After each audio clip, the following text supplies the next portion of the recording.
Olá, bem-vindos à nossa campanha Felicidade Sem Medo.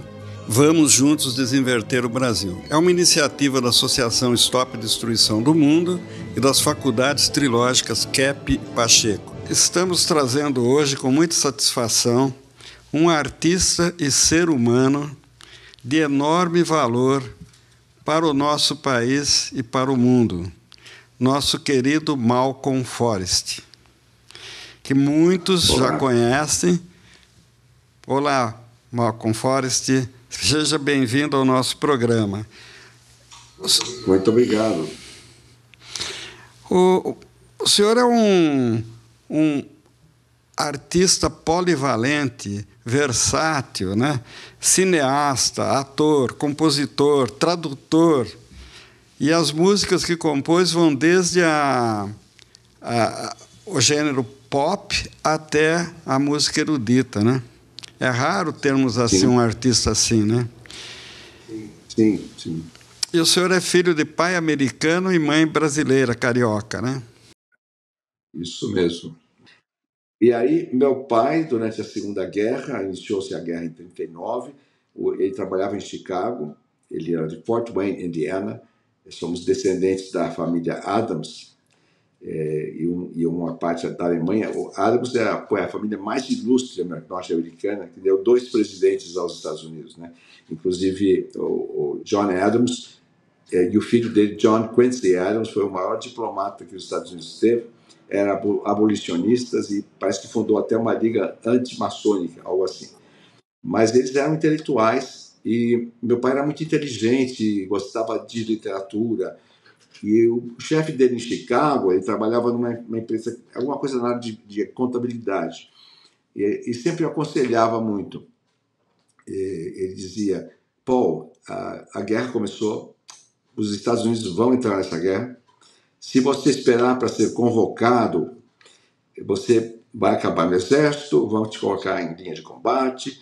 Se você se alistar voluntariamente, você tem uma ótima chance de ser um oficial de gabinete, de trabalhar em escritório, uma coisa muito mais leve para você. E foi o que meu pai fez. Ele se alistou na Marinha Americana. E logo passou muito bem nos testes e tal, e colocaram para aprender português. E rapidamente foi enviado ao Rio de Janeiro, em 1942, quando os Estados Unidos já haviam entrado na guerra. E lá ele ficou lotado, ficou trabalhando na Embaixada dos Estados Unidos, no Departamento de Inteligência. Era um serviço de observação do que acontecia no Brasil, governo Vargas, etc. E com isso, ele conheceu depois minha mãe, cortando a história um pouquinho, né? Ele conheceu Dona Lígia. E aquele sonho da infância se tornou realidade, se casaram em 1947 e depois mudaram para São Paulo. Então, aí, quando eu nasci, eu também falava um pouco português com os dois falavam inglês. Meu pai falava português não tão bom. E foi com 7 meses eu fui aos Estados Unidos. Depois, aos 2 anos e meio também. E eu chegava lá, eu esquecia o português quando voltava, ou quando chegava lá não falava inglês. Então eu fui bilíngue. E aí, em 62, nós fizemos uma excursão turística à Europa, eu e meus pais, e no Vaticano, em frente ao Vaticano, a Praça de São Pedro, a Catedral, a nossa guia turística se ausentou por alguns momentos. E tinha um guia local que só falava inglês. Então ele fez uma explanação do que era o Vaticano, não me lembro exatamente, mas ele explicou, deu alguns pormenores, e eu fui chamado a traduzir, eu com 13 anos. E aí, então, eu fui traduzir, eu fui elogiado, meu pai gostou, todos gostaram, me aplaudiram. Então, e eu tenho uma foto desse momento, né? Que foi o momento em que eu fiz uma tradução, não simultânea, mas consecutiva, muito boa, e assim, depois fui desenvolvendo essa habilidade, esse talento, né, que vinha em parte da minha mãe, em parte dessa convivência com os meus pais, e o tráfego nas 2 línguas. Foi o início da sua carreira, né, como intérprete e tradutor. Olha, Malcolm, eu trouxe aqui hoje um convidado especial para que essa entrevista também seja de artista para artista. O Gilbert Gambucci, que é pianista norte-americano, ele foi premiado nacionalmente no EUA já com 17 anos. bacharel em música em Nova York, ele se bacharelou. E ele tem atuado profissionalmente em 4 continentes, dando concertos e tudo. E é autor de vários livros sobre música. Então, convidei ele para vir aqui hoje para essa entrevista, como entrevistador também. E hoje ele é representante acadêmico internacional da nossa Faculdades Trilógicas Kepp Pacheco, nas cidades de São Paulo e Cambuquira. Então, ele vai fazer algumas perguntas da área artística para o senhor, né? Mas eu gostaria de começar a nossa entrevista com uma pergunta sobre um filme muito lindo que o senhor produziu sobre o primeiro santo do Brasil, canonizado do Brasil, né? Frei Galvão, o arquiteto da luz. Aliás, esse nome é incrível, né? Porque ele arquitetou o mosteiro e a luz para São Paulo, né? O que o motivou a fazer esse filme? Bom, minha mãe, Dona Lígia, que já mencionei, ela mencionava muitas vezes, ao passarmos em frente ao Mosteiro da Luz, Mosteiro de Nossa Senhora da Conceição da Luz, né? Que ali era o Mosteiro da Luz, que havia as freirinhas carmelitas. Havia uma noção de que eram carmelitas. Na verdade, elas foram sempre concepcionistas, exceto pelos primeiros momentos deste mosteiro, porque foi fundado por Helena Maria do Espírito Santo, também conhecida como Helena Maria do Sacramento, depois do Espírito Santo, quando ela fez os votos, porque era uma mulher de santidade, como Frei Galvão. E ela teve uma visão de Jesus Cristo em São Paulo, muito forte, e Frei Galvão era o confessor no convento onde ela estava, que era o convento das Carmelitas, hoje ao lado da Igreja Nossa Senhora das Graças, né? Ao lado, atrás da Catedral da Sé, na frente da Catedral da Sé, né? Porque era por ali. Alguns quadros ainda existem do tempo do Carmelo, que foi ali, o convento das Carmelitas. E ela teve essa visão muito forte. Jesus Cristo lhe apareceu rodeado de ovelhas, como um bom pastor, digamos, né? E com uma ovelha no pescoço, outra nos braços, no ombro, nos braços, e lhe disse: eis aqui o meu aprisco. Vós, podendo e sabendo, não construireis um aprisco para elas? Então aquilo foi muito forte, e ela foi falar com o confessor, né? E Frei Galvão, no primeiro momento, rejeitou a ideia, disse: olha, isso pode ser uma alucinação. Havia assim uma crença na época que poderiam ser coisas do demônio, não sei se ele chegou a falar isso, mas eu acredito que ela tenha reiterado esse fato em confissões com o Frei Galvão, e ela era uma pessoa muito obediente, ela não elevava o olhar, ela sempre olhava o olhar baixo. Aquela era uma época em que se faziam silícios, os sacrifícios, né? Se dormia em pedra, se apertava com silício um cinto de pregos no corpo, fazia toda essa flagelação. E então, mas finalmente Frei Galvão então conversou com o bispo, com teólogos, e chegou à conclusão que essa visão era autêntica, né? Veja só a importância desse fato, ainda que seja uma visão, que seja algo simbólico, mas Cristo se manifestando em São Paulo, né? E mostrando um rebanho e dizendo: esse aqui é o meu rebanho, né? E nós vamos ver no Evangelho que ele fala disso. Em algumas ocasiões ele fala: esse é um redil, mas eu tenho um outro redil, há um outro redil. E eu interpreto isso como sendo os homens, os seres humanos que vivem no continente americano. Há um outro redil, além do que nós temos aqui na Judéia, que vocês estão fazendo parte. Bom, então, isso só para introduzir um pouco essa saga toda, essa grande trajetória de Frei Galvão e de Helena Maria do Espírito Santo. E minha mãe, então, nós estávamos construindo uma casa, onde eu moro até hoje, perto do Tremembé, com vista da Serra da Cantareira, e ela, quando passávamos em frente à luz, ela sempre me apontava: olha aqui, esse aqui é o mosteiro das Carmelitas e tal. Então sempre houve uma atenção, desde os 7 anos de idade, voltada ao Mosteiro da Luz. Posteriormente, Dona Lígia se engajou no serviço de promoção humana, é assim que era chamado, na igreja de Santa Joana d'Arc, que é uma igreja construída por um francês, um bairro todo aqui, chama-se Jardim França, construído por um casal francês, e tinha um sócio também, o senhor Jorge Trescar. Então ela estava servindo, ajudando pobres, ajudando... Era uma pessoa dinâmica e guiava o carro e ajudava muitas pessoas. Tinha muita compaixão, sentimento de compaixão que ela tinha, era forte. Quando Dona Lígia falava assim, coitado, aquilo cortava a alma, que ela sentia realmente que a pessoa estava sofrendo, né?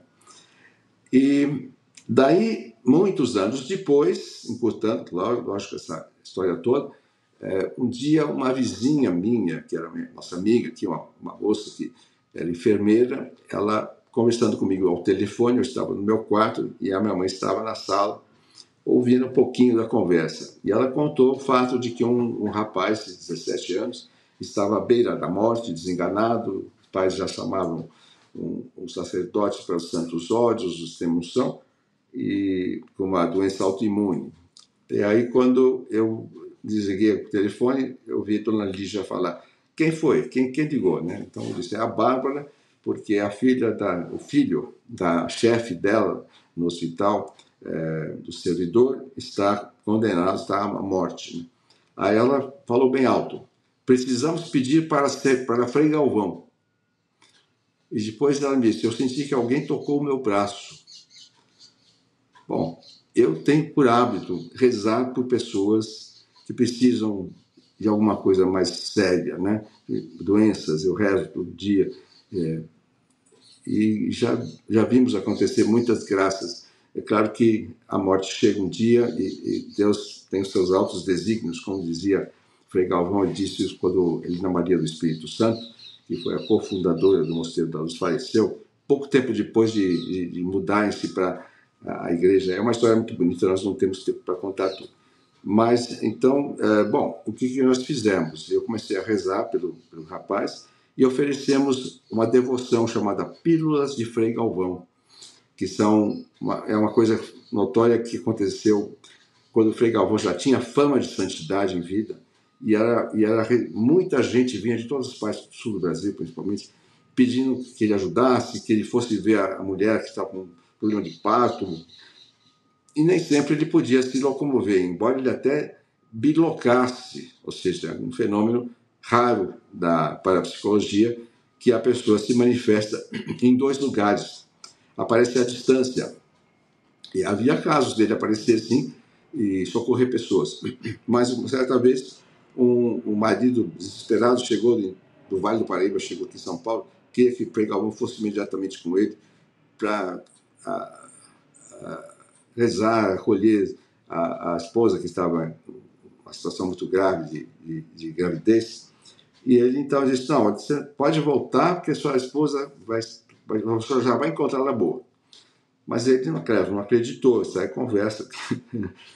Mas ele tinha essa premonição, a leitura dos corações, ele tinha telepatia, ele tinha visão do futuro, vários dons extraordinários, né? Então ele resolveu usou de um artifício, né? Ele pegou um pedacinho de papel e escreveu pequenininho a oração do ofício da Virgem Maria. Após o parto, ó Virgem, permanecestes intacta, Mãe de Deus, intercedei por nós. Então, em latim, pós-partum virgo inviolata permanescisse, Dei genitrix intercede pro nobis. E escreveu 3 vezes essa frase, embrulhou bem, fez uma pílula. E falou, tá aqui o remédio, né? Que o caipira tinha pedido um remédio. Então, só me dá um remédio para ela. Então, ele, fez. O remédio foi a oração. E ele levou, e realmente a esposa tomou, e se curou, teve um ótimo parto, o filho nasceu bem, etc. Foi já uma bênção. E um outro caso que tinha acontecido, talvez anteriormente, de um homem que tinha um cálculo renal. Então, o remédio que Frei Galvão deu foi essa pílula, é uma oração no papel. E assim começou. E nós, então, oferecemos para essa senhora, mãe do Felipe, que estava já em estado terminal, na UTI do Sírio-Libanês, né, com paradas sérias, com toda uma desregulamentação, todo o sistema nervoso desregulado, né? Depois ficaram sabendo, achavam que era uma meningite, souberam que era uma desmilinização do bulbo cerebral. O bulbo cerebral é praticamente a entrada nervosa, são todos os... Vamos fazer uma analogia com os computadores de hoje, né? São toda aquela fiação que vai para o HD, né? Cerebral, e que controla todos os movimentos, todas as coordenações, e aquilo estava comprometido, essa capa, é como se fosse uma meninge desse bulbo cerebral. Então, quando ela se rompe, começa a haver um curto-circuito, né? Então, a disfunção inicia-se. E a disfunção é a pessoa morrer, aí vem a palavra defunto, né? Então, eu estava nessa situação. A mãe aceitou as pílulas, tomou as pílulas, fez a novena. E aí um detalhe importante para quem se interessa por esse assunto dos milagres, quase sempre, não posso afirmar categoricamente, mas já vi muitos casos de pessoas que recebem uma graça, recebem um milagre, e aí o que é o milagre? O Padre Quevedo dizia, o milagre são a assinatura de Deus, não é uma medicina, não é para curar pessoas, é para mostrar que uma doutrina é certa, que uma fé é certa, que uma conduta humana é certa, né? Que nós estamos no bom caminho. Então, ele tomou essa... Ele não, porque não tinha... Estava tudo entubado e tentaram extubar e ele quase morreu, etc. Mas a mãe tomou e recebeu por outra amiga também as pílulas de Frei Galvão. Então, isso é um detalhe importante que eu gosto de salientar para as pessoas, porque nós somos pouco observadores. O ser humano tende a reclamar de tudo como uma criança pequena, que chora, que é isso, que é aquilo, né? Ela também dá risada, ela sorri quando vê a mãe e o pai. Nós temos que ser mais assim, essa criança que sorri e se alegra quando vê o pai e a mãe. Nossa mãe celestial, nosso pai celestial, enfim. E nossos pais bondosos, as pessoas bondosas que são santas também. Mas, enfim, houve esse outro sinal que já deu um alento. Olha, que coisa boa, né? E realmente houve uma cura extraordinária. Ele reverteu esse quadro totalmente, sem sequelas, né? Que é outro fato notável. E ficou em cadeira de rodas, teve alta, eu acho que depois de 60 dias do hospital, foi para casa em cadeira de rodas, mas 4 meses depois, ele já estava fazendo windsurf, totalmente recuperado de um grave problema, né, que levaria a óbito neurológico, né? Isso é maravilhoso, e não houve sequelas neurológicas. E eu já vi acontecer isso em muitos casos que eu rezei, né? Então, a gente fica... Recentemente, uma família sofreu um acidente de carro, o carro que bateu de frente, foi um negócio horrível, morreram 4 pessoas na hora. E no automóvel desses meus amigos, eles estavam com cinto de segurança, mas as crianças atrás não estavam, acho. Eu não sei também, não. O fato é que os 2 pais sofreram alguma coisa, quebraram costela e tal, mas as crianças sofreram bastante. A menina ficou entubada, ficou em coma muito tempo, né? E nós rezávamos muito, pedir intensamente a Nossa Senhora. A gente tem que se apegar mesmo nessas horas. E já vi acontecer com um amigo meu que teve câncer também, que conseguiu se livrar, um caso gravíssimo. E lutando pela vida, querendo viver, querendo a ajuda de Nossa Senhora, houve a intercessão. E essa menina, a Valentina, ela voltou desse coma, teve alta, está fazendo fisioterapia, mas está fora de perigo, tem 9, 10 anos de idade, já está praticamente livre de tudo isso e com o tempo vai ficar melhor ainda. E o menino também, teve uma fratura, 3 fraturas na coluna vertebral e que necessitou um pino especial que não havia no Brasil, foi complexo, mas graças a Deus ele está bem, né? E eu sempre também rezo muito pedindo a intercessão da minha mãe, Dona Lígia. E nós estamos iniciando aos pouquinhos um processo aqui, uma campanha para ver se conseguimos subsídios para uma possível beatificação Dona Lígia Marques Kiger, né? Várias graças já aconteceram. E eu, normalmente, hoje em dia, eu peço a intercessão de Frei Galvão e peço da Dona Lígia, que foi quem me apresentou a Frei Galvão. E teve essa bondade toda em vida. Que bonito isso, hein? Faltou eu mencionar por que do filme, né? Esse milagre, né? Quando eu vi acontecer que o menino estava entre a vida e a morte, é o Felipe, né? Eu fiz uma promessa, eu disse, se ele se salvar, eu farei todo o possível para fazer um filme sobre a vida de Frei Galvão, que já era uma ideia minha anterior. E como ele se salvou maravilhosamente bem, aí eu me vi obrigado, né, dentro do meu possível. Eu sempre dizia, vou fazer o possível, porque fazer um filme, né, quem não tem já uma carreira, um estúdio, ou verbas e tal, foi uma epopeia. Demorou uns 10 anos, mas saiu. E saiu bem, né? Que bacana. E na produção desse filme, o senhor fez uma entrevista, né, justamente com a doutora Cláudia Pacheco, que está lançando essa nossa campanha aqui de Desinverter o Brasil, né? Como que o senhor conheceu a doutora Cláudia e como que o senhor vê o trabalho dela? Olha, é uma boa pergunta. Sabe que eu não estou me lembrando agora como foi que nós nos conhecemos.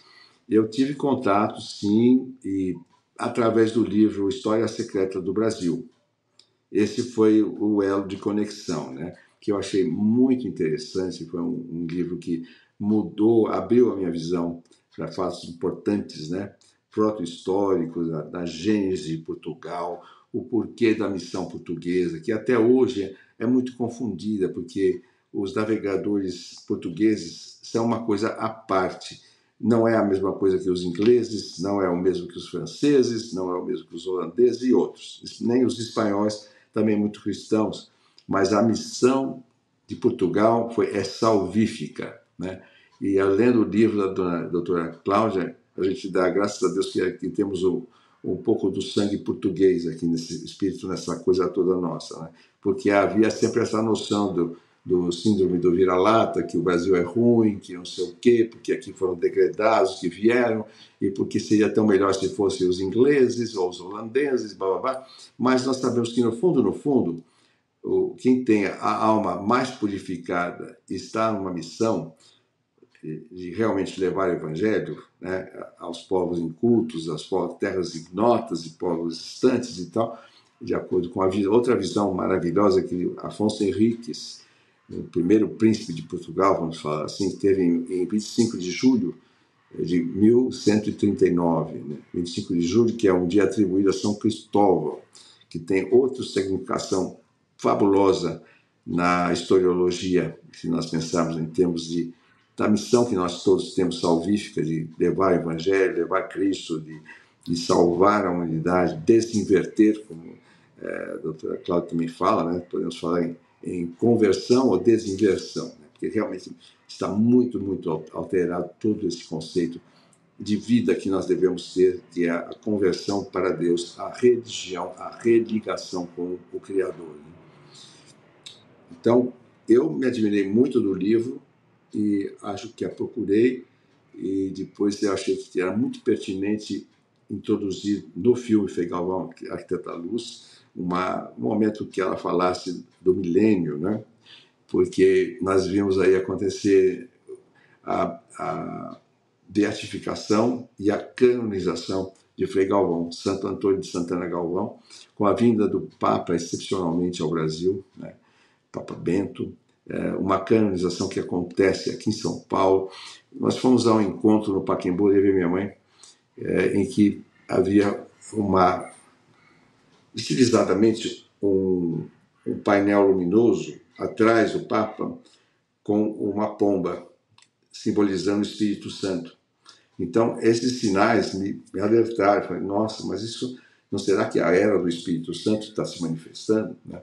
Então, tudo isso se liga com o milênio e depois conhecendo as origens, através do livro da doutora Cláudia, que eu recomendo a todas as pessoas. Algumas pessoas não conseguem entender bem, mas o que foi toda a atividade na Idade Média, no Renascimento dos milenaristas, pessoas de uma estatura enorme, como Vieira, né? Padre Vieira, como São Bernardo de Claraval, né? Que mais precisamos dizer? Dante Alighieri, Camões, né? Camões tão claro em Camões, toda essa visão, embora isso também seja visto por alguns como uma heresia, existe uma visão mais conservadora, que não, eu acho que não é esclarecida, porque no milênio, pode-se dizer que é uma coisa neopaganista? Não. Pode-se dizer que é uma coisa esotérica? Mas o que Deus quer é que vivamos em paz, vivamos bem, amemos-nos uns aos outros e a Deus sobre todas as coisas, que é a fonte de toda riqueza, de toda beleza, de toda alegria, satisfação do ser humano. Então, por que não antecipar esse mundo celestial, esse paraíso que já foi terreal, né? E que se perdeu em incêndios, em fogos, em guerras, em destruição? Tanto é que, olhando para o Oriente Médio, a gente vai encontrar aqui, naquela região da África, grandes extensões desérticas, né? E imagine só o que não aconteceu com os portugueses ao chegarem, ou mesmo os navegantes fenícios, os hebreus que vieram, né? Depois eu comecei a estudar Schwenhagen e vários autores, e descobriram coisas incríveis arqueológicas do Brasil. Eu pretendo fazer algum dia, com apoio, se tiver, um documentário ou uma série sobre caminhos ancestrais e cidades perdidas do Brasil. Mas imagine só chegar um navio fenício saindo de uma região da Síria, tá, bem desértica, e encontrar uma opulência amazônica, Mata Atlântica, sul do Brasil, água, né, pássaros, quanta vida, né? E então, naturalmente, isso passou a ser interpretado como o paraíso terreal, né? A terra prometida. Mas isso já é um desenvolvimento do que nós estamos falando agora aqui. Nós gostaríamos agora que o professor Gilbert fizesse, ele está muito curioso a respeito da sua paixão por automóveis antigos, que ele também é um apaixonado por isso, né? E ele gostaria de fazer uma pergunta, né? Então, com a palavra, o professor Gilbert agora. Muito bem. Oi, prazer, Malcolm.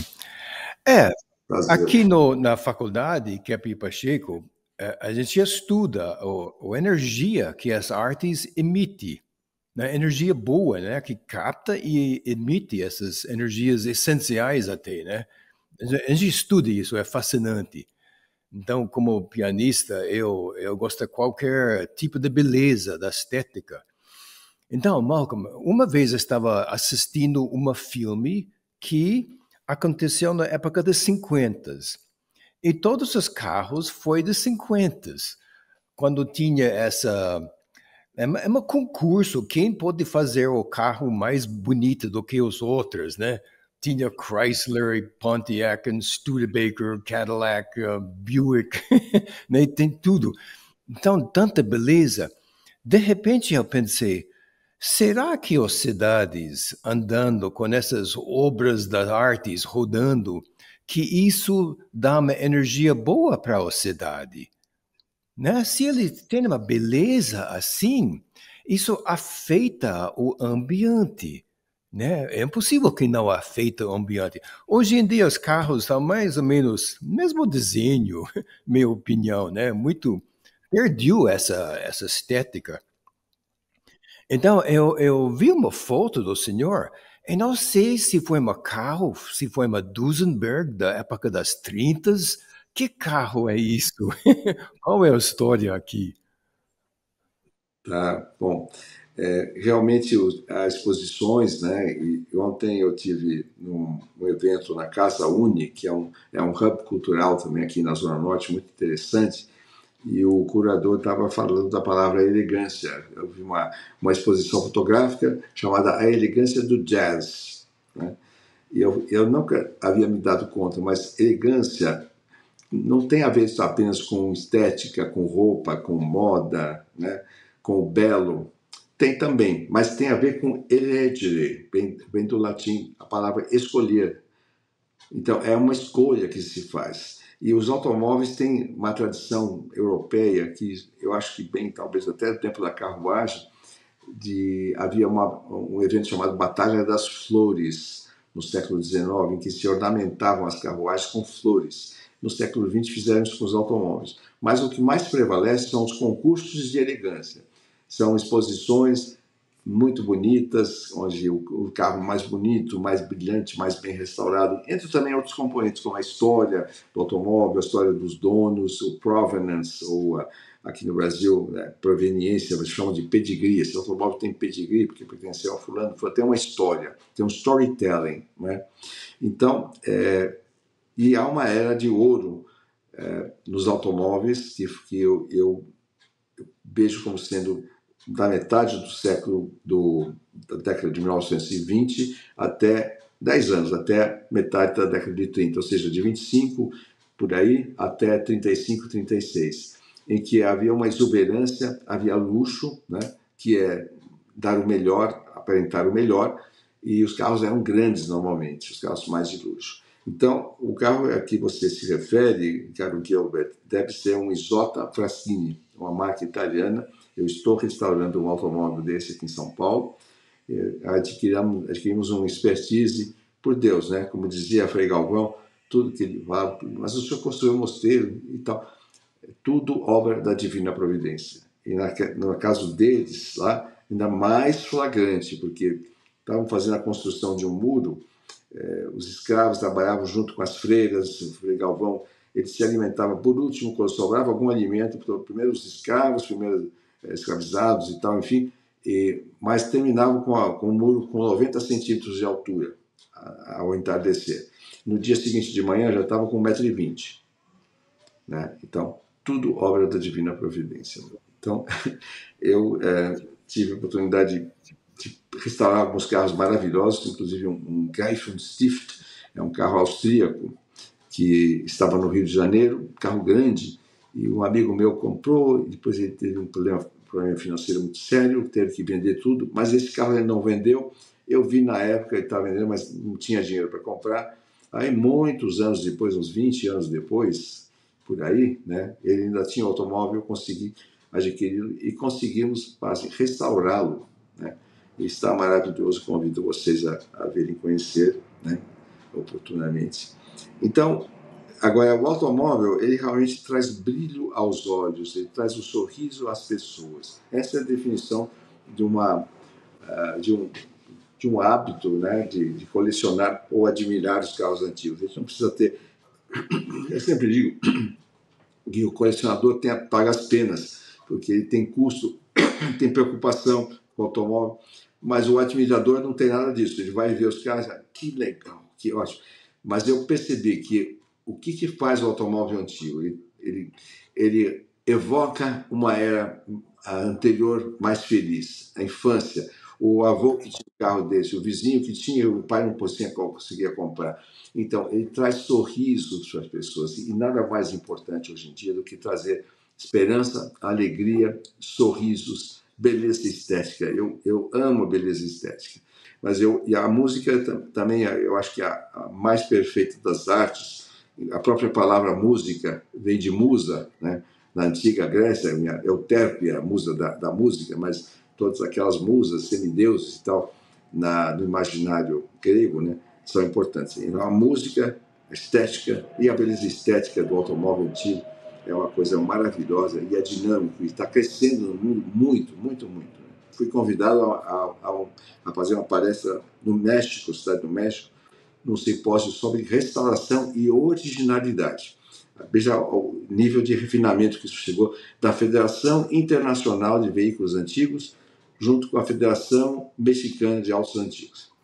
Então, Malcolm, você falou uma coisa muito interessante para mim. Além desse fato que eles emitem uma certa elegância, que hoje em dia a sociedade perdeu a questão da elegância, pessoas charmosas, onde está isso? Então, e até na música, o senhor falou que também isso lembra uma época melhor. Então, a gente está notando e estudando a decadência que o mundo está entrando, até no campo musical, né? Então, onde está esse romantismo que tinha no passado, esse envolvimento com a beleza da vida? Os Sinatras, Johnny Mathis, Nat King Cole, ou até Nelson Gonçalves, sabe, nos serestas românticos, e depois o bossa nova, etc., perdeu esse espírito de beleza, do romantismo, perdeu isso. Então, eu gostaria de saber se você tem um comentário sobre isso. Qual é a sua visão em relação das artes hoje em dia? Então, houve um imperador chinês que costumava visitar as províncias da China, ou através dos seus súditos, ou ele mesmo, e ele pedia sempre para observar a música que estava sendo praticada em cada região. E quando a música era barulhenta, não era harmoniosa, não era bonita, ele sabia que um problema social havia, psicossocial, né? Então ele já tomava algumas medidas. Isso estava num livro que minha mãe leu, meu pai também leu, e eu também li, mas eu não localizei mais. Mas é muito por aí. A gente vê, embora sempre as gerações falam isso, né? Ah, meu tempo era melhor, hoje em dia a juventude está perdida. Quantas vezes eu ouvi isso na década de 50, 60, 70? Mas o fato é que vem piorando muito mesmo, vem piorando, né? A gente vê a cacofonia dominante e também um desprestígio do músico, um desprestígio do direito autoral. Então, hoje em dia, a música praticamente não rende mais, com algumas exceções. Então, o que leva a bons profissionais se afastarem dessa atividade, porque eles têm que sobreviver. Então, nós temos aí uma invasão de gente que não é musicista, que não tem inspiração, e recorre a recursos tecnológicos, né? Com o computador já faz a frase, ficam repetindo aquela frase eletrônica, barulho, a apelação na letra, né? Letras com palavras de baixo calão, como se dizia antigamente, palavrões e ofensivos e agressivos, né? Então a gente vê essa vertente. No entanto, há ainda bons compositores, né? Nós encontramos alguns, principalmente nos indies americanos, você vê algumas coisas mais poéticas, textos com poesia, que não prevaleceram tanto. Nos anos 40, 50, 30, a gente tinha mais isso, né? Na música popular de hoje. Então, eu acho que há uma decadência, sim, mas como se diz que em chinês o caractere ou ideograma para crise é o mesmo de oportunidade. Então, eu quero crer que nós vamos ter uma virada aí, um renascimento e uma conversão, né? Uma conversão a Deus, porque o renascimento há quem critique a renascença pelo antropocentrismo e esquecer-se de Deus. Antigamente o teocentrismo existia, o heliocentrismo, mas Deus sempre é o mais importante, não tem como. Mas de vez em quando o homem acha que não precisa de Deus. Então é o momento que a gente está vivendo, e também com esse deslumbramento da tecnologia. Hoje nós somos todos escravizados do celular, de redes sociais, de grupos que dominam a comunicação mundial e, em consequência, nos dominam. Estamos aqui falando através desses meios. Mas, enfim. Então, Malcolm, eu estou ligando isso com uma outra coisa. Eu gostaria de ver o que você acha. Porque você mencionou esse livro formidável da Dra. Cláudia, né? A História Secreta do Brasil. E eu leio lá dentro de lá uma coisa que eu não sabia, mas tinha pessoas que pesquisam de onde chegou os tribos originais do Jacob, que vem do Abraham, né, do Israel, os 12 filhos do Jacob e os tribos, onde eles migrou depois, né? Então, tem uma coisa lá, que estudando esse livro, que o tribo de Manassé chegou mais na América do Norte. E o irmão dele, Efraim, chegou no Inglaterra. Então, como eu morei um pouco lá em Londres, dá para ver que tem uma irmandade entre Inglaterra e os Estados Unidos. É uma coisa genética, psicogenética, né? Mas o tribo de Judá, o tribo de sabedoria, da espiritualidade, chegou aqui na América do Sul. E o que é Manassé? Manassé foi prometido que vai ter uma riqueza material, eles vão dominar neste sentido. E tem profecias que quando o tribo de Manassés e o tribo de Judá vai ajuntar, que o reino de Deus vai entrar na face da terra unstoppable. Não vai ter como parar com isso. Então, eu sou muito fascinado com essa questão da unificação dessa profecia, né? Do América do Norte com o América do Sul. A riqueza, eu perdi o sinal lá do no minuto norte, aqui, mas eu consegui ouvir. E aqui no Sul, a espiritualidade, né? A sabedoria que tem aqui. Então, dá para notar que o que tem num lugar não tem no outro. Então, cabe perfeitamente mão a mão, assim, né? Aqui, o que tem aqui no Brasil não tem nos Estados Unidos. O que tem lá não tem aqui. Então, é fascinante isso. Então, como o senhor tem um pai americano e uma mãe brasileira, essa psicogenética, será que o senhor não tem nada a ver com isso? Com essa unificação num dia? O que você acha? Pois é, a doutora Cláudia observou isso muito bem.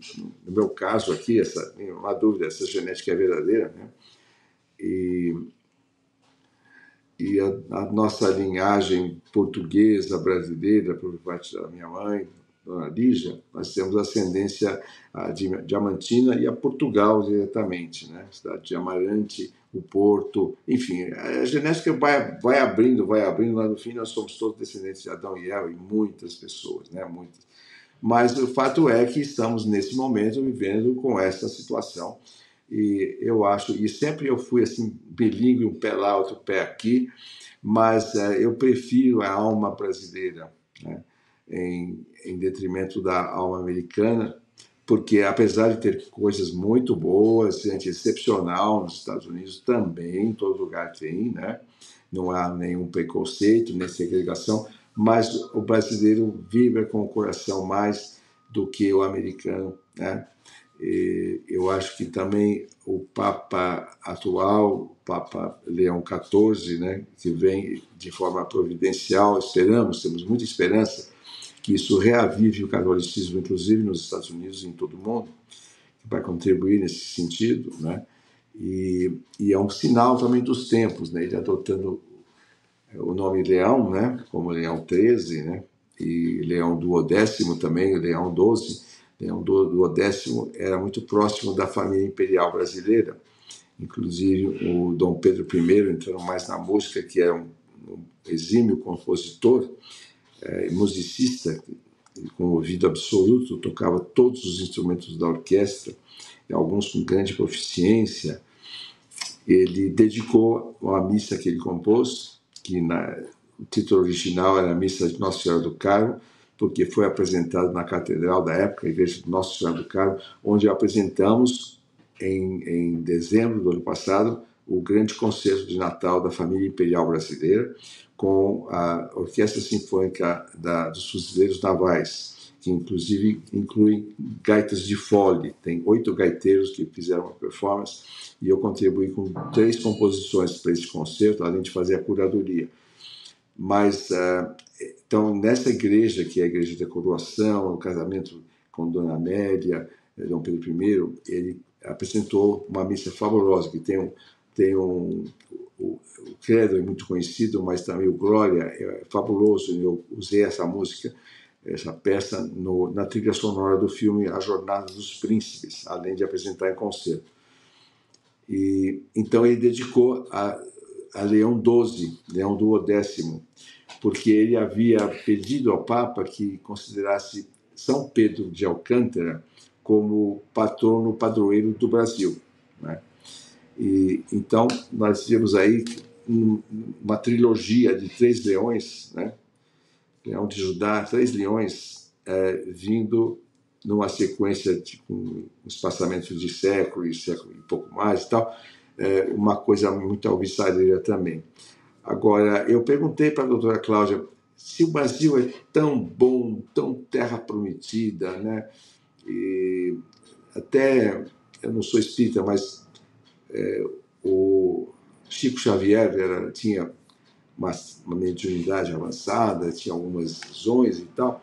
Ele escreveu um livro chamado Do Brasil, Pátria do Evangelho, né? Villa-Lobos acho que considerava o Brasil ter o formato de um coração, né?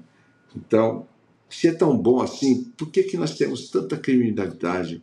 Nós temos o crime no governo, né? Violência. Então, ela me disse, o fato, porque é tão bom, atrai também essas pessoas que vêm usurpar, entendeu? Agora, o que vai acontecer no futuro? O futuro a Deus pertence. Acho que cada um de nós tem que fazer a sua parte, caminhando no sentido de cumprir a missão que foi dada aos portugueses, de trazer o Evangelho para o Brasil e o Brasil se tornar uma liderança mundial. Agora, como pode acontecer essa união? Manassés, né? Judá, enfim. Como vai acontecer isso? Não sabemos. Mas fazemos a nossa parte, né? Eu procuro trabalhar com música, cinema, os automóveis antigos, uma coisa estética também, luminosa, porque traz boas lembranças para a gente, né? E com a história, compondo músicas e dessa forma alertar, né? Eu vou fazer mais 2 documentários esse ano e um deles nós vamos entrar um pouco na genética, não genética, mas na gênese de Portugal, todo esse aspecto salvífico que é muito importante. As pessoas ainda confundem grandes historiadores. Tive um evento no Instituto Histórico e Geográfico, segunda e terça-feira, dia 2 e 3 de junho, e proporcionado pela Embaixada da Áustria, comemorando os 200 anos do reconhecimento da Áustria do Brasil independente. Mas muitos ainda falam, no tempo colonial, o Brasil nunca foi colônia.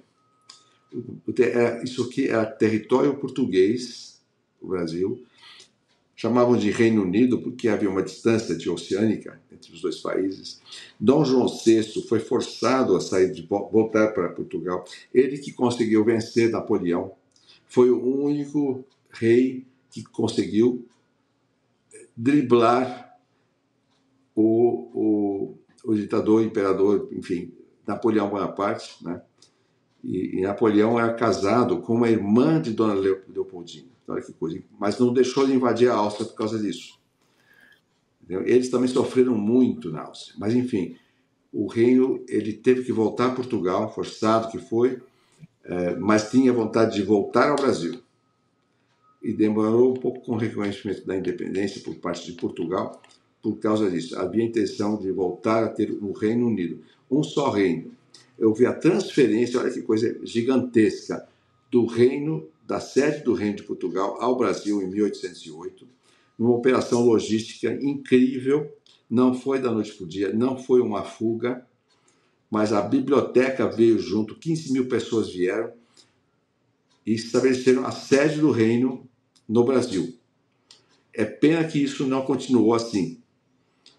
Mas nós temos os herdeiros da Casa Imperial no Brasil, existem em Portugal, e nós vemos aí acontecer em 1889, que marca o centenário da Revolução Francesa, de 1789, que foi antecedida por uma revolução semelhante nos Estados Unidos, não sanguinolenta, graças a Deus, né? Mas marca esse espírito revolucionário, reivindicatório, de justiça social, mas não se faz justiça social com a guilhotina. Não se faz com saque, com sadismo, né? E foi o que aconteceu. E 100 anos depois, o que ocorre? Parece até que foi em comemoração. Nós tínhamos o imperador do Brasil, Dom Pedro II, já idoso, Dona Isabel, casada com um francês, Gaston de Orleans. E parece que foi assim. Agora vamos, já que nós estamos comemorando 100 anos, Deus me perdoe se eu estiver totalmente enganado, posso estar, né? Houve a decapitação do Reino do Brasil, num golpe totalmente contra a Constituição E chegaram ao ponto de... O primeiro ato desse governo de golpe de Estado revolucionário foi um decreto que dizia, no seu artigo número 1, número 4, em um prazo de um ano, será feito um referendo, será feito um plebiscito, mas a palavra certa seria referendo, para que essa oitiva, essa escuta do povo do Brasil, se eles querem a república ou se eles querem o antigo regime, que já não era um antigo regime, era um império, uma monarquia constitucional, parlamentarista, né, e abolicionista. Só que jamais foi feita essa consulta. O próximo ato do governo, que é um governo provisório, né, é um governo totalmente fora da Constituição do Brasil, fora da vontade do povo, foi proibir qualquer manifestação monárquica. Então, aí nós tivemos uma cláusula pétrea, nessa Constituição, acho que de 91, que proibia a presença de membros da família real no Brasil, família imperial, e proibia qualquer partido monárquico, qualquer manifestação monárquica. Agora, há enigmas, né? Houve guerras, houve manifestações, houve batalhas, houve revoltas, muita gente morreu. E por que o imperador não quis lutar contra esse estado de coisa? Ele já era idoso, ele tinha visitado os Estados Unidos em 1876, ele viu um país progressista, praticamente o único país no mundo onde a república deu certo, entre aspas, né? Porque não tem a alma brasileira, como nós já falamos, mas do ponto de vista material, tecnológico, enfim, houve grandes progressos. E talvez ele achasse que era melhor. Ele dizia que não queria derramamento de sangue, não vamos reagir, não queremos que pese sobre nós o sangue dos brasileiros. Então, mas, no fim, consideramos que foi pior não ter reagido, porque eu acho que para a conquista do desse terceiro milênio, né, milenarista, nós vamos ter que cumprir a parousia, nós vamos ter que voltar ao sistema imperial, que é o sistema mais real, que é o sistema mais natural do ser humano. Um governo dos sábios, preparados geração após geração para isso, um governo que tem uma Constituição, tem o parlamento e que está sempre sob observação, né? Então, nós vamos ter que ter isso, principalmente pelo fato de haver a conversão. Sem Deus, não há república que vença, não há império que vença. Só vamos ser vitoriosos nessa assunção ao terceiro milênio, aí ao império do Espírito Santo, né, ao quinto império, se houver uma sonora, alegre e verdadeira conversão. E para chegar à conversão, temos que fazer o quê? A desinversão. O Malcolm, eu gostaria de colocar uma ideia. Uma ideia, puxando esse assunto da unificação do tribo da Manassés com Judá, na América do Norte com a América do Sul. Então, eu não sei quantos concertos já organizei na minha vida, o senhor é muito ligado com isso também. Eu estou sonhando de um concerto, simplesmente um concerto com músicas americanas e brasileiras, puxando esse assunto para ver se a gente mais um passo entre esse tipo de unificação. Então, se o senhor tem interesse, entre em contato comigo.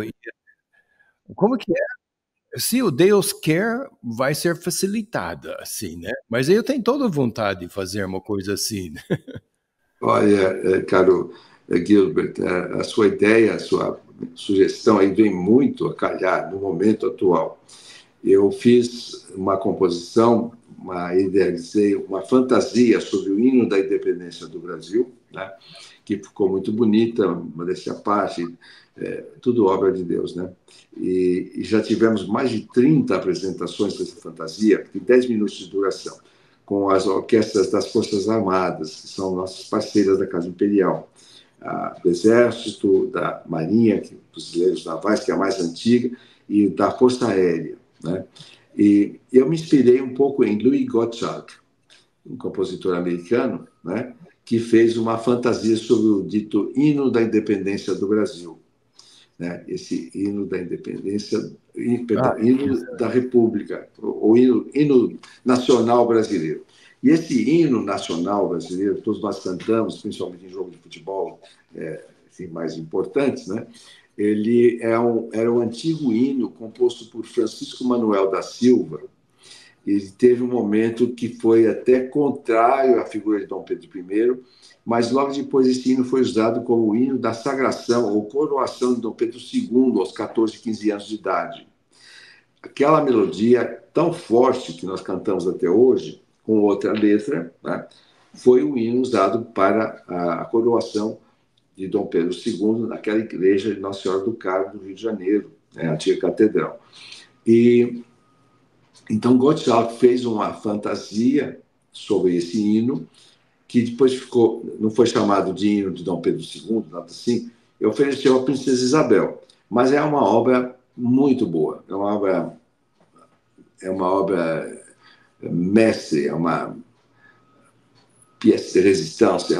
Você deve conhecer, que tem o Gottschalk era um exímio pianista, então ele tem ali. A primeira vez que eu vi essa obra foi com o Guilmar Novaes, tocando na Universidade da Califórnia, quando eu estudava lá. Fui lá, cumprimentei, e tudo foi muito interessante. Então, temos uma fantasia sobre o hino da independência, que eu preparei. Temos o Gottschalk, que fala do Brasil.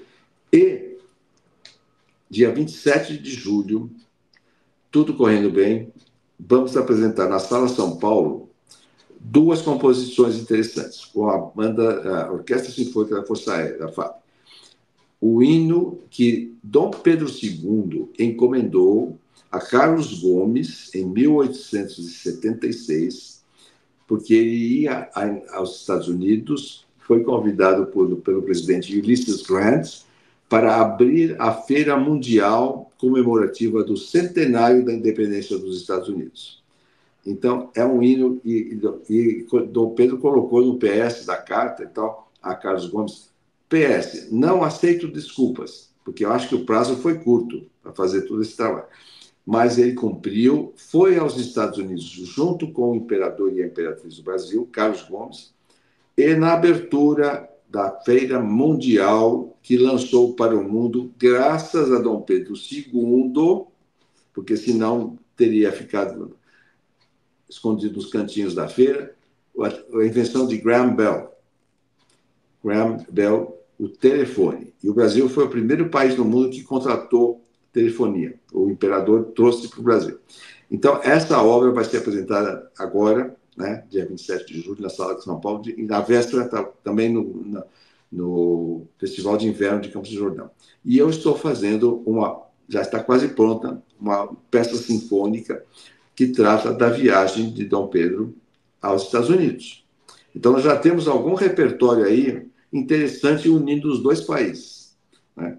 E, claro, que podemos escolher outras músicas e repetir este concerto com outro repertório, fazer até um evento cíclico, né? Uma vez por ano, há um concerto que vai juntar Manassés com Judá. Pronto. O que você acha da ideia? É incrível. 27 de julho no Sala São Paulo, talvez, é isso? Eu não tenho convite ainda, mas está marcado já, né? Então, vocês estão recebendo essa notícia em primeira mão, digamos assim. Né? Eu vou. O senhor vai? Eu vou também, claro. Eu só estou preocupado com os convites. Já perguntei para o maestro como é que ele vai fazer para ter convite, se vai ser gravado, né? Se é muito importante. Né? E depois, nós poderíamos fazer, que o caro amigo Ortiz, tentar levar isso para outros lugares do Brasil e principalmente para US of A. Sabe de uma coisa, Malcolm? Essa sua entrevista foi uma aula magna de história. O que nós aprendemos e nos aprofundamos com as informações que você trouxe são incríveis. Impressionante, né? É muito bom para o nosso povo saber todas essas coisas que o senhor trouxe. Muito obrigado por todo esse conhecimento que o senhor transmitiu aqui para nós. Muito obrigado. Eu que agradeço a oportunidade de estar com vocês e poder falar desses assuntos que são tão caros a nós, né, tão ricos em importância, né, para toda a humanidade, nós aqui no Brasil, e nos fortalecermos cada vez mais dessa alma brasileira, que é uma alma que está imbuída desses princípios jesuítas de salvação e tudo mais, de carinho, né, e levar isso para outros povos, né, levar para os Estados Unidos, para a Inglaterra, e, enfim, vamos ver se a gente consegue caminhar um pouco nessa direção, né? Sabe o que eu sinto? O senhor mesmo é uma síntese das duas almas, americana e brasileira, né? O senhor tem a praticidade do americano, a capacidade de ação, e tem, ao mesmo tempo, essa afetividade e espiritualidade que nós encontramos aqui. E veja a incrível realização que acontece quando há essa união, né? A gente vê pelo trabalho do senhor. Eu espero que isso se propague para todos os Estados Unidos e Brasil, né? Eu agradeço muitíssimo a oportunidade, porque não é todo mundo que a gente fala essas coisas, né? Mas é importante ter mais e mais divulgação de toda a história, todo esse precedente e todas as possibilidades que nós temos de conseguir melhorar as coisas. Muito grato para conhecer o senhor, muito especial. Obrigado. Obrigado a você por lembrar essas coisas todas e surgindo essas novas ideias. Muito bom. Eu agradeço muitíssimo.